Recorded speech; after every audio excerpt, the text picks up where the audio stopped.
This is WWE superstar Drew McIntyre, and you're listening to the WWE Podcast. The champ is the one that everybody wants, me. It's going to WrestleMania. Claymore!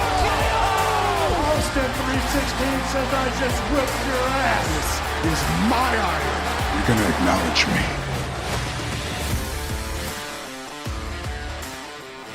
Hey, what's going on, guys? It is the Week in Review. A little bit late. For the first time in a long time last night, I just was too tired. Prioritizing my sleep last night. So, yeah, this is a little bit late.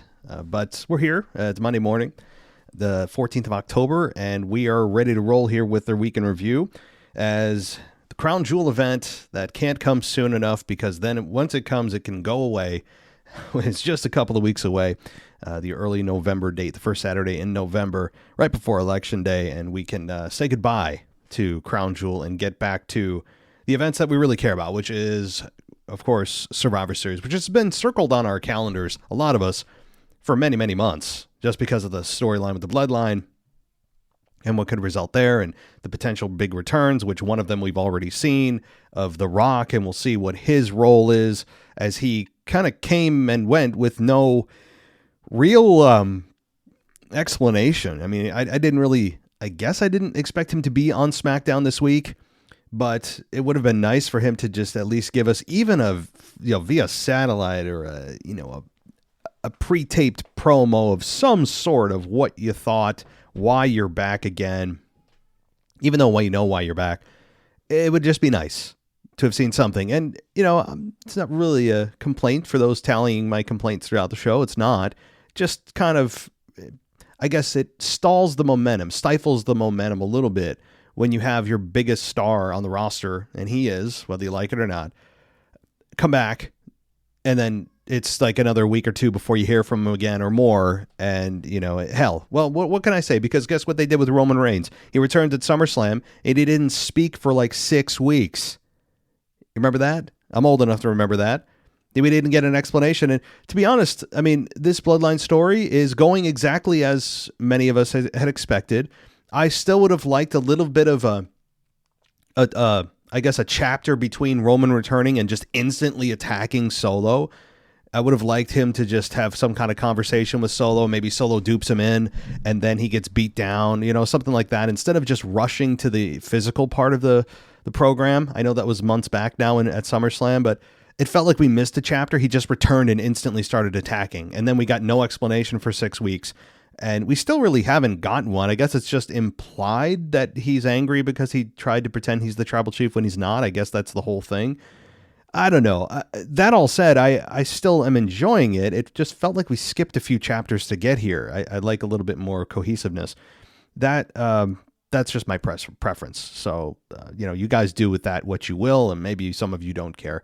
But this week in WWE, of course, we got a returning Roman Reigns to SmackDown, a very kind of I guess by definition, a rare return by Roman Reigns, and he came back and he spoke with Jimmy, and that went as expected. I mean, I didn't expect these two to have any kind of altercation. We've been down that road too many times. If they ever go that road of tension between Roman and Jimmy and the returning Jay, no. Like, if they go that road, that's a massive mistake. There's no need to do that. But there does need to be some reconciliation and some explanations being presented to us as to who and why people are doing what they're doing and how they're coming back together. And having Roman call Jimmy Big Jim on SmackDown was a new deal. And Jimmy, it's amazing. I mean, he went essentially disgraced after his match with Jay at WrestleMania that we're all supposed to, and I would recommend highly that we all forget. And he was the fifth wheel in the whole story, and he comes back and people are buzzing like crazy, and it's amazing what a little time away can do for a star like Jimmy Uso, who desperately needed time away. He got it. He's back after 6 months. And you heard at the beginning of SmackDown with the Jimmy and Roman speaking, you heard the yeet chants. and Roman said no yeet. And that got some boos from the crowd. But we all know Jay's coming. We all know. I mean, that just makes no sense because we also, at the end of SmackDown, as we saw Jimmy and Roman get beat down by the Bloodline. That's exactly how it should play out. It's how we all anticipated it playing out. It's how I called it for many, many months, how it's going to play out, that the numbers game gets to them and they need help. And even WWE themselves on their YouTube channel labeled that segment as Jimmy and Roman need help. So Jay's coming. Yes, eventually the wise man. I think he may be the final piece. Perhaps he could be the second to last or final piece when they all finally come together. Because Jay, I think, is coming at Crown Jewel. That to me is, you have Jimmy return to help Roman at the last PLE at Bad Blood. Then you have Jay return to help Jimmy and Roman at the next event here at Crown Jewel. And then perhaps after that, before Survivor Series, you have maybe Sami at Survivor Series being a mystery fifth person, although we all know who the hell it is, or they just don't play stupid and they have Sami be that last puzzle piece for Solo's Bloodline versus Roman's Bloodline. And then you have Paul Heyman come in tow. Maybe he comes back. He doesn't even have to be there for Survivor Series, but it would make sense that they're a total complete unit at Survivor Series. So this all makes sense to me. I think that this is a storyline that is really hard to screw up. I say that with a tepid tone here because sometimes things that are easy or appear easy are easily screwed up. But I think it's something that they have, especially with Triple H at the head of creative here. I think that they have this well underway and under control. Pretty easy. It's pretty simple where they're going. And this is an example of something that I want to bring to those of attention that are often complaining about predictability. A lot of you complain about predictability, and at times predictability can be a bit boring. I mean, that's by definition, sometimes predictability is boring, but that doesn't mean it's not the right thing to do. Predictability is the right thing to do. If it's the right thing to do, I will take predictability over something that makes no sense just for shock value that is unpredictable. But some of you are the opposite. Some of you love unpredictability, even if it's at the sacrifice of logic. I don't. But many of you, I think, would agree that we're all waiting for this. And based on the crowd reaction, even though we saw this coming 6 months ago, it's enjoyable and it's fun to watch play out. So this is a perfect example, Exhibit A, of predictability being a good thing. So there you go. Also, this week in WWE, how many championship matches did we get? My God. Did we get, I think nearly every championship was on the line except for the men's tag titles and the Undisputed Championship with Cody Rhodes as the title holder. I'm pretty sure everybody else defended their belts. We had a U.S. title match. We had an Intercontinental title match. We had a World title match. And that's, yes, the women's tag titles of Jade and Bianca. That is just my beloved tag team. They are as obnoxious as ever. I have nothing left to say about it. I have beaten this into the ground. I hope the crowd turns on them at this point, honestly. And this is not to bury both Jade or Bianca. It's to send a message to creative, like enough is enough. Please stop the pain. I hope the crowd does turn on them and not ruin their careers. That's not what I'm aiming for. I'm aiming for a message being sent to creative. They're all about sending messages all the time. They tell us all the time the messages are being sent, and here's one that we can send back. Okay, we don't always have to receive them. We can also send them, and here's one we should send. And that is loud and clear. Break these two up. Please. And this is, of course, my own issues. And you hear the crowd reactions that aren't overwhelmingly positive for both women.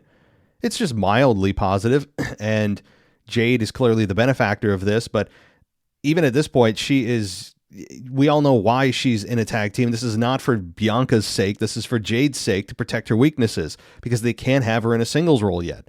So do they just decide, hey, let's put her in a tag team no matter how long it takes, whatever the reaction is, let's just do it because we need to bring her into the singles role.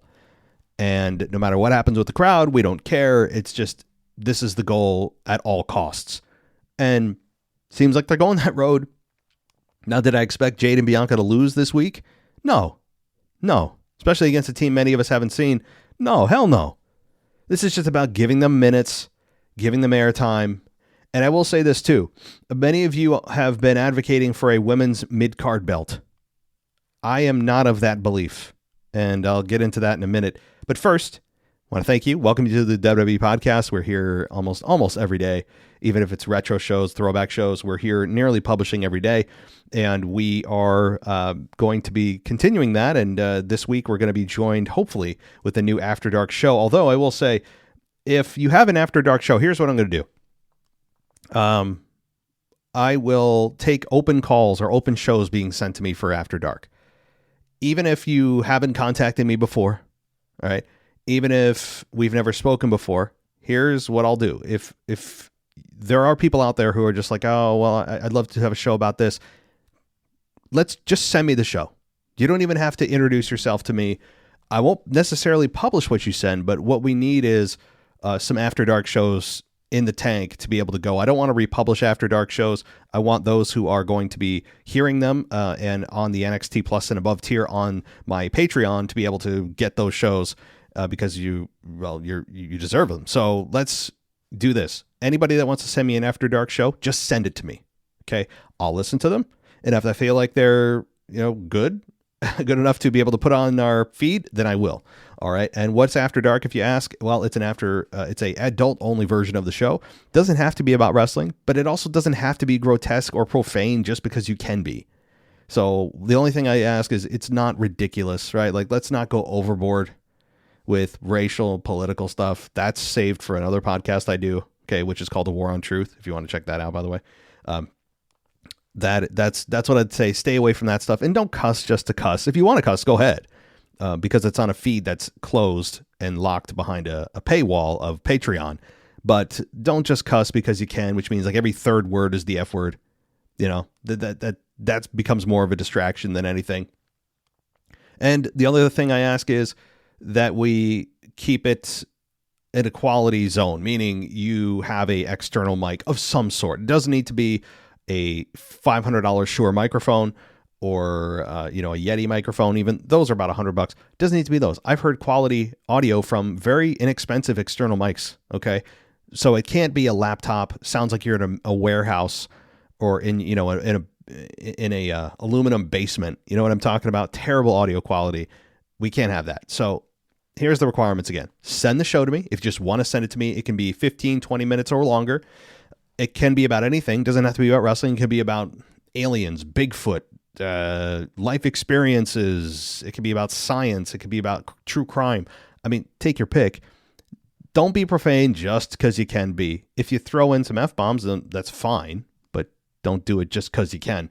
And no racial, political, cultural stuff. That's, again, saved for the show that I do, and I don't think people tuning into this are tuning into it for that. So if you want to send it to me, please, you can send it to me, mailbag@wwepodcast.com. All right, so back to the women's mid-card belt stuff. So I know a lot of you are advocating for that, and that's what many of you thought the other week when Triple H unveiled the beloved Crown Jewel Championship that's going to be defended once a year, and we're told it's the beginning of a new era, which is the most hilarious statement I've heard from Triple H since he took over, that many of you thought that the mid-card belt was going to be introduced there. And I thought for a moment too, but it wasn't. And here's why I'd say they should not do that right now. I continue to say they should not do a mid-card women's championship right now. And you're asking, well, why? The men have one, the women have done it. No, it's not about equality here. All right. Many of you who are screaming, oh, everything the men have, the women should have. How about this? How about everything that the men have, the women should have when it makes sense? When WWE continues to show us consistently, I can't stress that word enough, that they value the women's championships and that they make them a priority consistently. Okay. How can we say that with the women's tag team championship, they have made that a priority? At times, they've even taken, then known as, the SmackDown Women's Championship, now known as the WWE Women's Championship.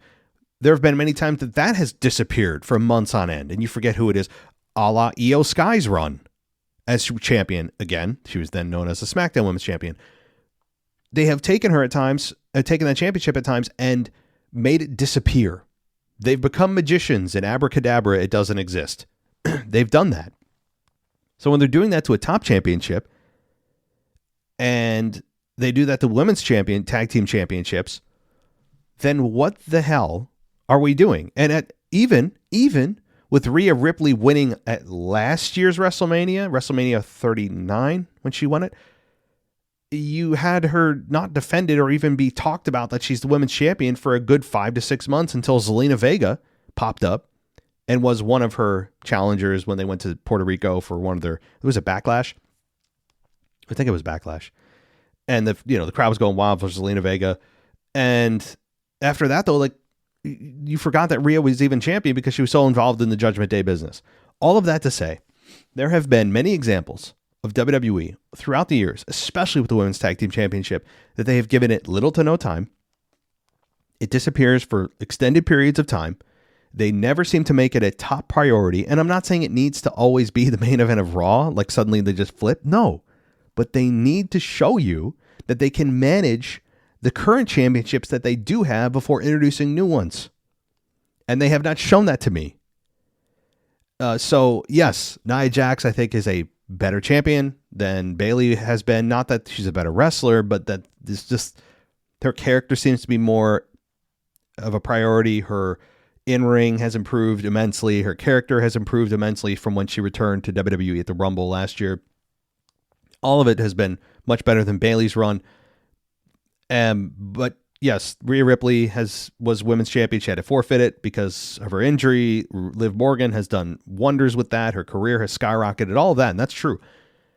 But the consistency here is the factor here. It's the biggest thing, and they go from, oh yeah, they had the women's tag team titles, let's defend them. And then they disappear. It happens time after time, literally year after year. So before we start talking about bringing a women's title into the mix that will be a mid-card belt, let's manage the championships we have now to the maximum that they can be. Because also, not only that, not only will the mid-card belt be mismanaged, but that would mean, given the time that the women are given in total every week, that every feud going on in the women's division will be about some championship. All the time. How do I know that? Because that's almost the case right now. Given the time that men are given versus women, the women's division is almost always about the women's WWE, the women's tag team titles at times, or the women's world title, or the women's WWE title. So that would mean if they introduce a US or Intercontinental equivalent for the women, that every single championship, every single match, every single program will be about a belt. And that shouldn't be the case, because oftentimes programs are not about championships and shouldn't be.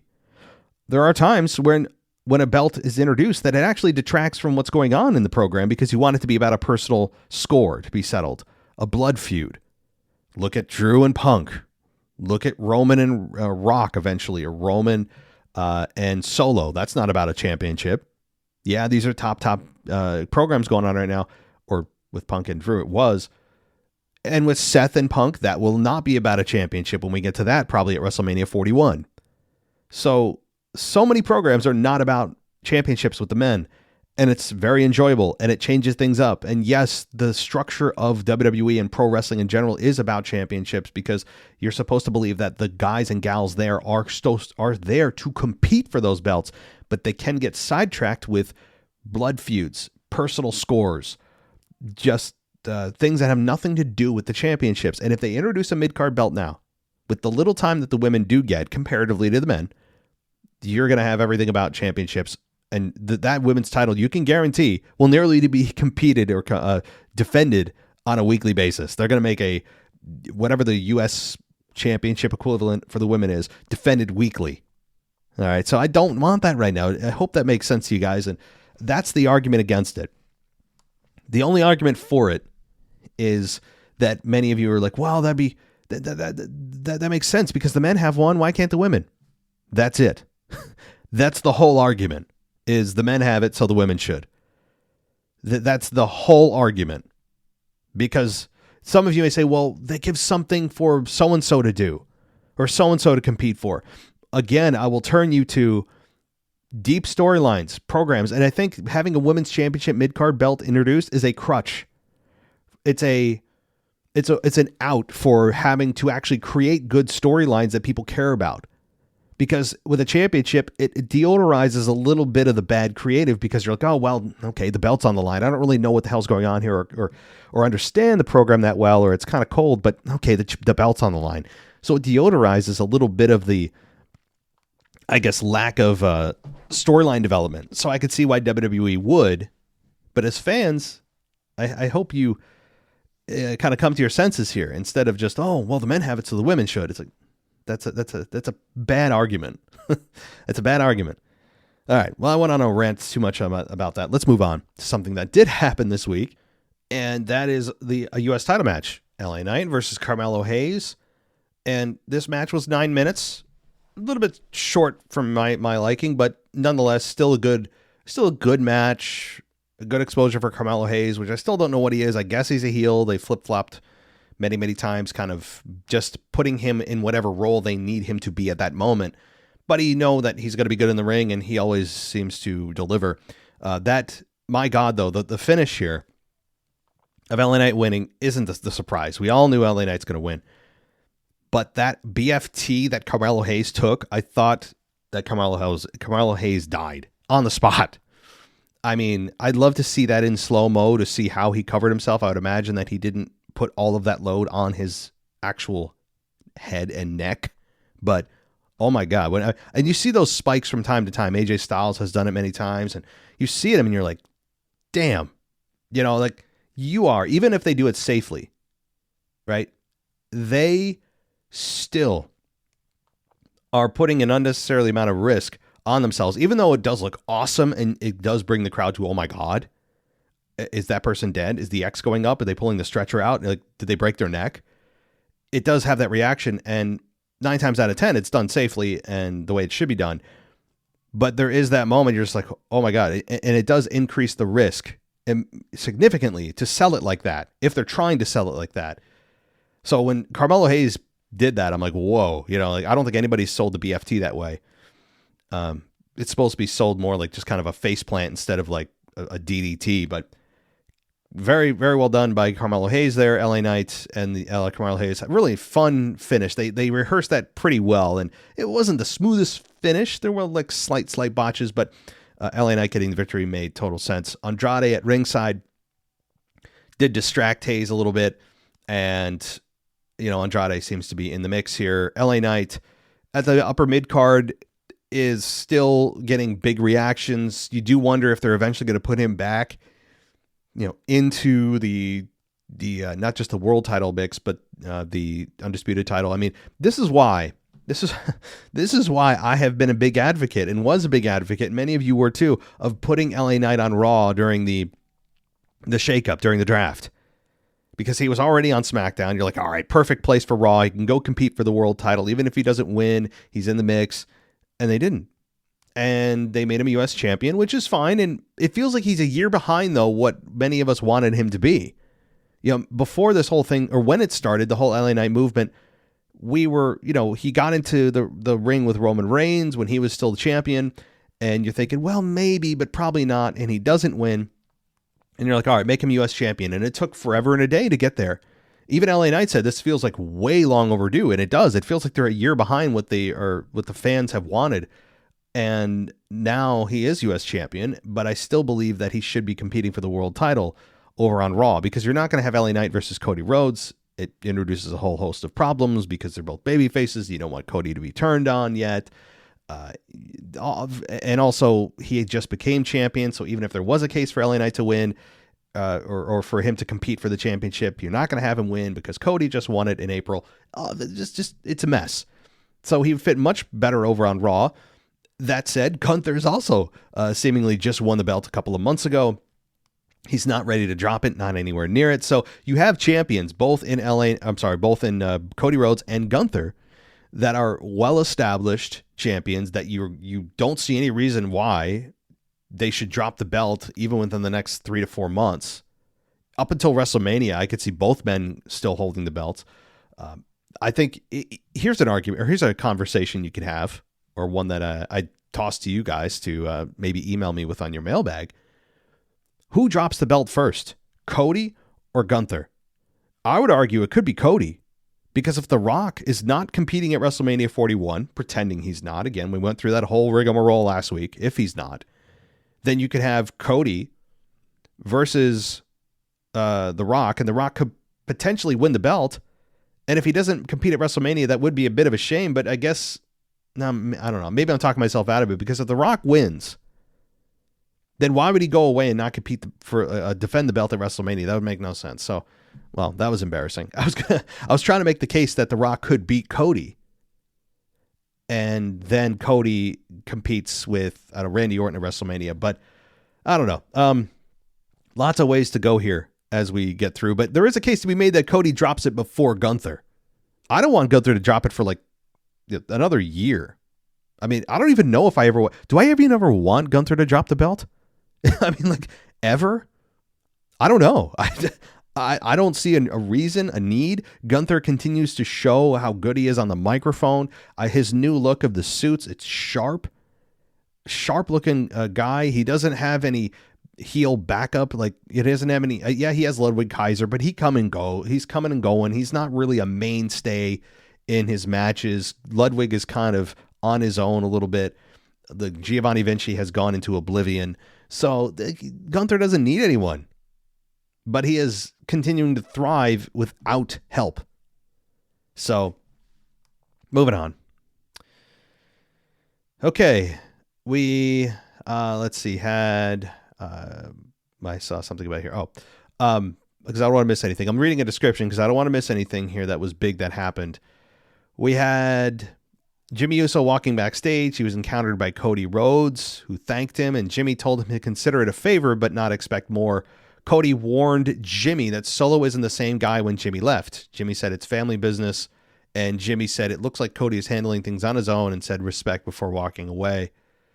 So, right, this should be the case. It's essentially just telling the crowd, look, that we're not going back to Bloodline versus Cody. Like, Jimmy and Roman are not going to attack Cody Rhodes. There's no reason to do that. It would be insane. So we're not doing that. It's kind of mutual respect. We're not friends, but mutual respect. You have your business. I'm taking care of my business. We're going our separate ways. This is essentially what this is saying. And it should. So, all right. We have then Lash Legend and Jakara Jackson come out, and they were interrupted by Kevin Owens, who rolled inside the ring in a Dusty Rhodes shirt and said he was told not to come to SmackDown. He said that was crap and he couldn't let that happen. He said people are asking why he turned on Cody, and the producers came out and Cole explained the fan footage angle from Bad Blood. Owens rolled to ringside and put on a headset, and Owens said Rhodes actually turned on him. Cody came out and was held by Randy Orton, and Orton came out, pushed Owens. Orton grabbed him. Owens elbowed Orton.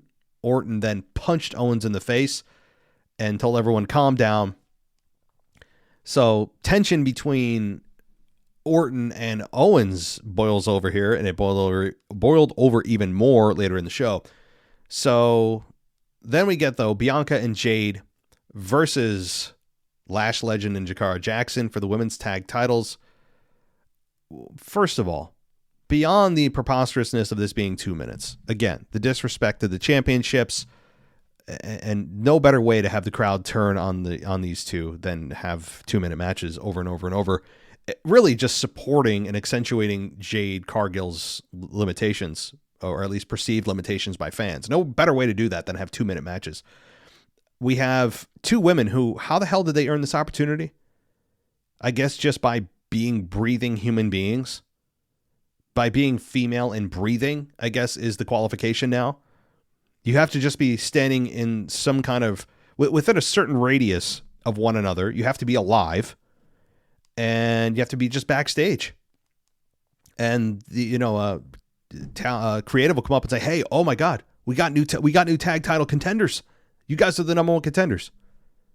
Essentially, I guess that's how they're choosing now.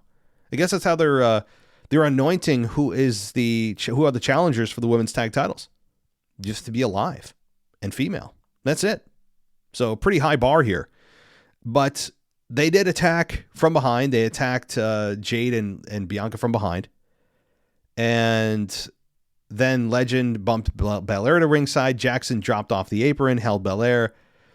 Legend followed and ended up booting Green over the broadcast table. Belair kicked Legend and then elbowed Jackson. Belair returned to the ring and tagged out. Cargill hit Jackson with a big boot and then super kicked Legend off the apron. And then they hit their finish for the victory. And that's kind of it. I guess that's it. Now, the idea that Green continues to smell like a dumpster, I guess, I'm not a fan of it. Most of what Chelsea Green has done on air has been entertaining. This is because she got put in a dumpster several weeks ago. Like, we're all supposed to just pretend she still smells like a dumpster. No. I mean, even if the talent are doing that to mock her, it's not funny. We all know obviously she doesn't. Even if the talent in storyline knows she doesn't and they're trying to be funny, it's not funny. Like, no matter how you interpret this angle, it's not funny. They should drop it because it's sophomoric at best. Okay. We then have Jax in the ring with Stratton and Jax gave credit to Bayley for being a trustworthy contender and adding that she even worked up a sweat during the match. And Jax said no one in SmackDown, the locker room, has beaten her, and nor can her Raw counterpart Liv Morgan. Jax said she will annihilate Morgan at Crown Jewel because they're two champions, so they're facing one another. Jax said she will become the first Crown Jewel champion. Don't say that, please. Jax grabbed Stratton in a headlock and said, then it will be Tiffy time. Jax released Stratton and said, that's when you cash in on Liv Morgan. So she's demanding when Liv should cash in. Naomi made her entrance and spoke from ringside and said the only reason Jax had the title was that she was, quote, a little broke down Barbie. Naomi said Stratton wasn't even a good sidekick, and Naomi said she pinned Stratton just as she pinned Jax. And Raquel Rodriguez came out, and she was followed by Women's World Champion Liv Morgan and Dominic Mysterio. Morgan said they came all the way to SmackDown to make an example of Jax and said she and her crew would watch Jax lose just as Jax would lose at Crown Jewel. So we got a match here with Nia Jax versus Naomi in a non-title match. And the match lasted 9.5 minutes. And we had Naomi beat Nia Jax, but here's the finish. Stratton wound up to hit Naomi with the Money in the Bank briefcase, but Raquel Rodriguez took it away, and Naomi then Jax put Naomi down and set up for her finish, but Rodriguez distracted the ref while Morgan hit Jax with the Money in the Bank briefcase, and Naomi slipped under Jax, powerbombed her, and pinned her. So that was kind of an interesting finish here with Jax taking the pin by Naomi, trying to make her, I guess, a future women's world title contender, I guess, or women's WWE title contender. But we all know Naomi. Sorry, probably has no chance unless Naomi turns heel. Naomi should turn heel just because she needs a shot in the arm in the worst way.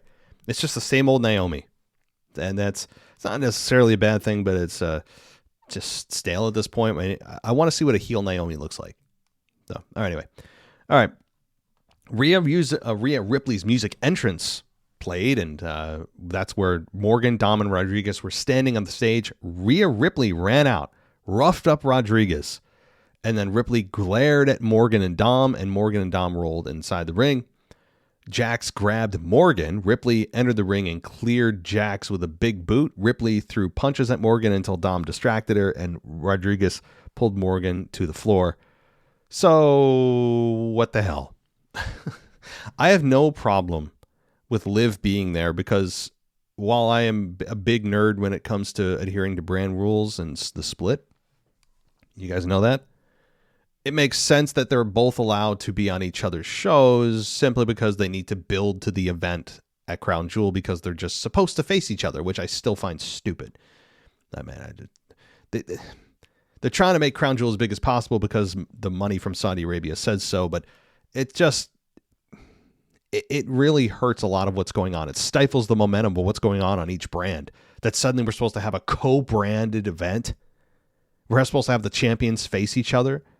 It stops all the momentum going on with all the storylines on each show and says, oh, wait, no, stop. Everybody stop. We got to have the champions face each other. So that means everything going on each show individually stops. It's the worst. I hate Crown Jewel on so many levels.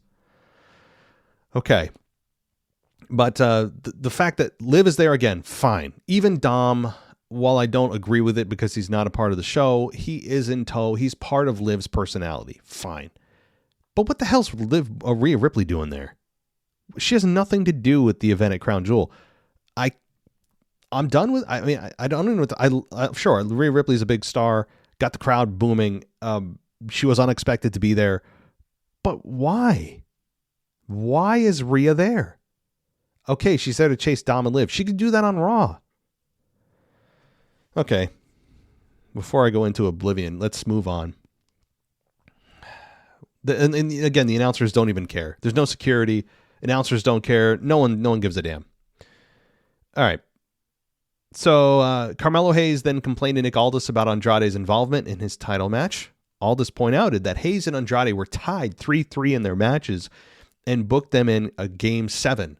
Aldis said the winner of the match may be in line for a U.S. title shot. Aldis told Hayes not to miss. So fine. I mean, Andrade and Carmelo Hayes, they work very well together. I have no issue with these two going into a, quote, Game 7. Again, trying to really pin it on the current, or really, I guess, draw from the current baseball playoffs. And they're, because we're getting into the NLCS and ALCS games now, and there could be theoretically a Game 7. So fine. Maybe it's just coincidental timing, but if it's not, I don't care. All right. And I'm fine with watching these two wrestle again. I don't think anyone's going to complain. All right, so we then had Solo Sikoa shown holding Anula Fala, and Solo Sikoa said that Jimmy was looking for an advantage, but he wouldn't get it. Sikoa said Jimmy might be Big Brother, but he's the tribal chief, and Jimmy will acknowledge him. And there was then a video package showing the letters MCMG and concluded with a, quote, next week graphic. So I don't know what that is. MCMG. Machine gun. No, I don't know. I don't know what this is. Maybe you guys can crack the code. All right. So we then have Randy Orton backstage attacking Randy Orton. I'm sorry, Kevin Owens backstage attacking Randy Orton. All this was calling for security and asked what Owens was doing. So he has gone full heel. I mean, Randy Orton and Kevin Owens looks to be a thing. I have actually no issue with Randy Orton and Kevin Owens facing one another. I had said for weeks and weeks and weeks that Kevin, Randy, and Cody cannot coexist for too much longer. They were there to thwart the bloodline before Roman's return. Now that Roman Reigns is back, you can't have four massive baby faces. It's an imbalance with only Solo and Jacob Fatu on the other side. Yes, you have the other two that are essentially J&J security equivalents of Tama Tonga and Tongaloa, but you need bigger names to turn. And Kevin Owens is fine. I don't have a massive issue with him turning heel. It fits his character and historic turns well. They needed somebody to turn, and it could not be Cody. And Randy Orton is not ready to turn heel just yet, but we all know that that's coming with Randy Orton turning on Cody that we're all waiting for. I mean, that's just a hell of a storyline waiting in the wings. So sure, Randy's the next one to turn, but now he has a program, a little bit of a detour here with Kevin Owens. So Kevin Owens and Randy Orton, fine. It's fine. It's fine. I don't have any ill will towards Kevin, though. I don't really hate his character. I find his character entertaining. He's been a decent to very good babyface.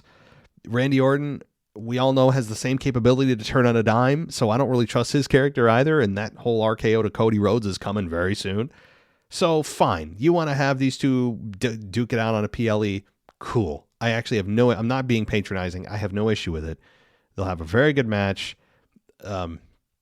The promos will be fine. Everything will be, here's the word for this program, fine. It'll all be fine. That's it.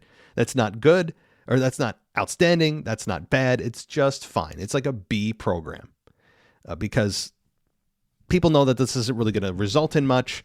It's just something that WWE needed to do for someone for Randy to work with without turning on Cody just yet. So it's all fine. And putting Kevin Owens back in the heel role does open up more opportunities for him. So fine. I hate to overuse the word, but that's how I feel about it. It's just fine.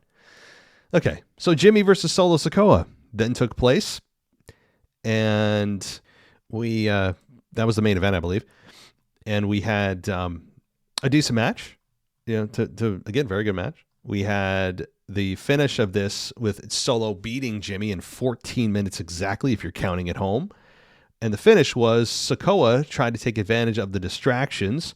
Jimmy hit him with a Samoan drop for another near fall. Jimmy went up top. Tama Tonga distracted the referee. Jacob Fatu tripped up Jimmy, and Sikoa hit Jimmy with a Samoan spike and pinned him.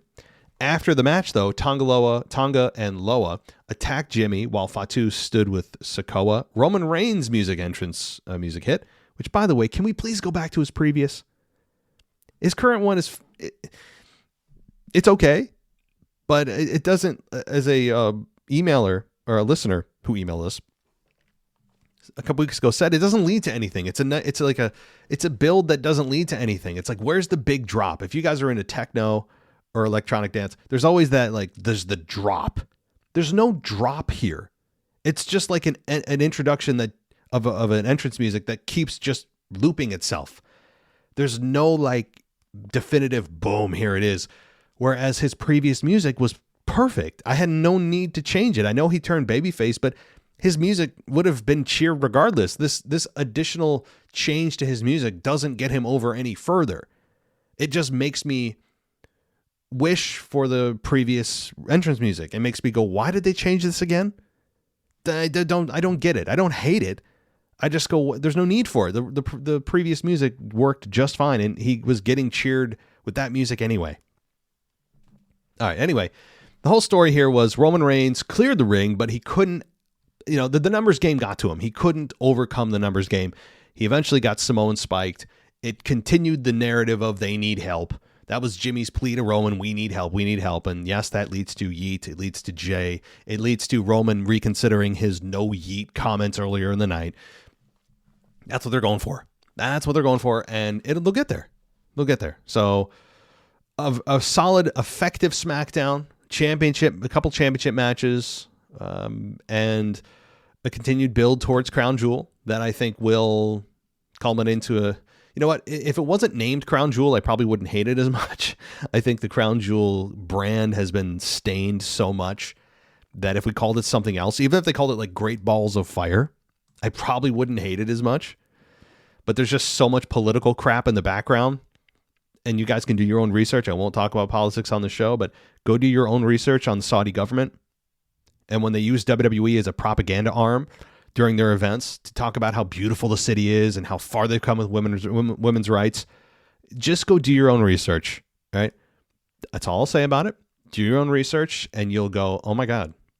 Yeah, like this is something's not right about this. And when they still have women, they talk about women's rights and how far they've come, yet they still make women wear essentially potato sacks when they compete on the show.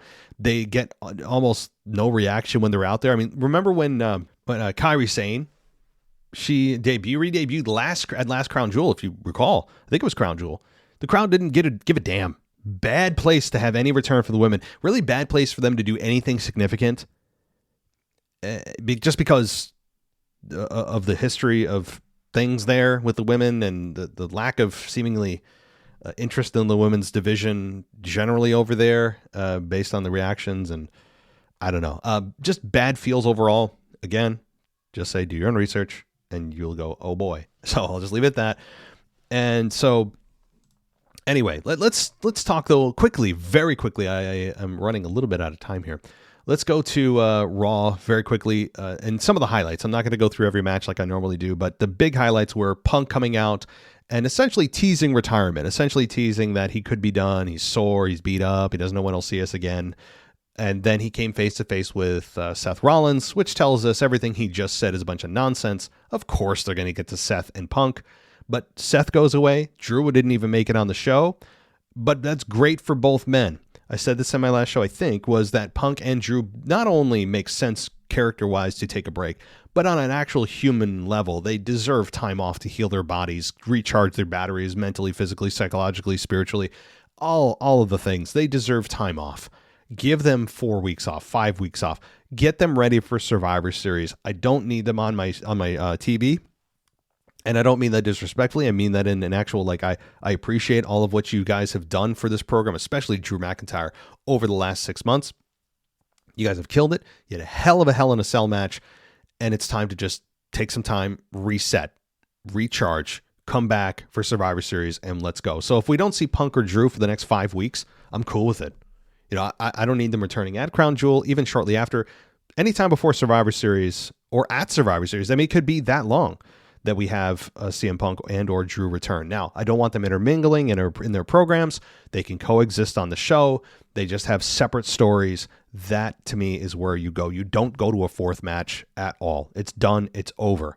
So, yes, that's cool with me. But Punk and Rollins, I think, is happening, and it's happening at WrestleMania 41. I don't see any other place for it. I guess you could do Survivor Series, but there's more of a build there than a few weeks that you can get out of those two. So Punk and Rollins, to me, is a WrestleMania 41 matchup. So outside of that, let's see what else we got. I'm going to do some high level stuff. Jay versus Xavier, with Jay beating Xavier for the IC championship, and Xavier continuing his slow turn into darkness, which is brilliant, or not brilliant, but long overdue. That's a better way to describe it. We got, what else do we have? A good old-fashioned Donnybrook match that was pretty brutal for both men, the Sheamus and Pete Dunne. We had, let's see, a 10-woman tag team match. I'm sorry, I don't care, because they gave us nothing out of that. It lasted 7 minutes, but still didn't really do much for me. The Gunther versus Sami Zayn world title match, though, exactly what you'd expect. The moments of the haluva kick and oh my God, Sami could do it again.